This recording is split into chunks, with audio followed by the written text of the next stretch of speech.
The first time I heard about the hostel, it was spoken in whispers. Students at the university would lower their voices whenever its name came up, as if the walls themselves might be listening. It stood just a few kilometers away from campus, an old boys' hostel built decades ago, cheap rent, always available beds. That alone was strange. In a city where hostels filled up months in advance, this one was always empty, or at least, mostly empty. I needed a place urgently. Money was tight, and the semester had already started. When I asked the local caretaker about the rumors, he laughed. A dry, tired laugh. He said people like to exaggerate old buildings. Bas antere ka kaufhai, he told me, fear of darkness. I convinced myself that was true. Fear spreads faster than facts. The hostel looked normal in daylight. Faded yellow walls, cracked windows, a rusted gate that screeched when pushed open. Inside, the air felt colder than outside. Even though the sun was bright, my footsteps echoed too loudly in the corridor, as if the building was empty and hollow. The caretaker handed me the key to room 23. He hesitated before giving it to me, his fingers tightening around the keyring for just a second too long. Then he let go. Room 23 was at the end of the second floor. The corridor leading to it was unusually long, and none of the other rooms had nameplates, just empty doorframes and darkness behind them. My room was small but clean. A bed, a desk, a cupboard, and a single tube light that flickered when I switched it on. Still, it was affordable, and I told myself I was lucky. That first night, I couldn't sleep. Not because of fear, but because of the silence. It wasn't the peaceful kind. It felt heavy, pressing against my ears. Around 2:17 a.m., I heard footsteps in the corridor. Slow, careful. They stopped right outside my door. I held my breath, waiting for a knock. Nothing happened. After a few seconds, the footsteps continued, fading away. I convinced myself it was another student. The next morning, I met the only other resident I ever saw there. A thin boy named Hassan, dark circles under his eyes, always avoiding eye contact.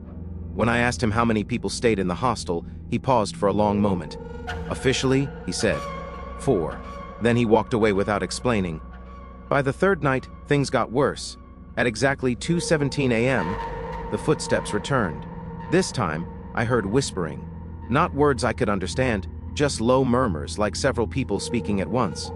My phone battery, which had been fully charged, suddenly dropped to 0 and shut off. The tube light flickered and went out. In the darkness, I felt like I wasn't alone in the room anymore. I could sense something standing near my bed, breathing slowly, patiently. I didn't move until morning. I started researching the hostel's history. Old newspaper articles, forgotten blog posts, anything I could find. That's when I learned the truth. 20 years ago, the hostel had caught fire in the middle of the night. The official report said it was an electrical short circuit, but the comments told a different story. The exit gates had been locked. Students were trapped inside. 23 of them died. Room 23 was where the fire started. The hostel was closed for years, then quietly reopened under a new name. That night I confronted Hassan.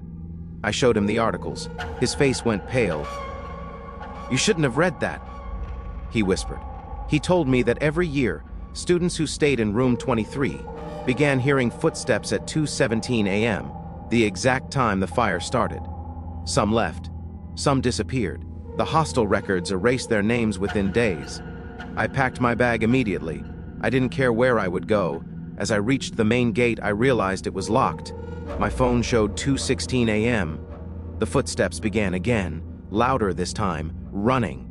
The corridor filled with the sound of screaming, coughing, and doors being slammed from the inside. The smell of smoke filled the air, thick and choking. The walls around me blackened, as if burning all over again. I ran back to my room, panicking, my lungs on fire. Inside room 23, the walls were no longer yellow. They were charred black.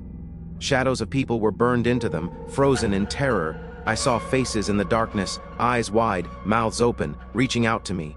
A voice whispered close to my ear, "Stay, someone must remember." I don't know how I survived. I woke up outside the hostel at sunrise, lying near the gate. The building looked normal again. When I went to the police, they told me the hostel had been abandoned for years. There was no caretaker, no student named Hassan. Room 23 doesn't exist in any records. But sometimes at 2:17 a.m., wherever I am, I hear footsteps outside my door, and I smell smoke. Subscribe to my channel and press the bell icon.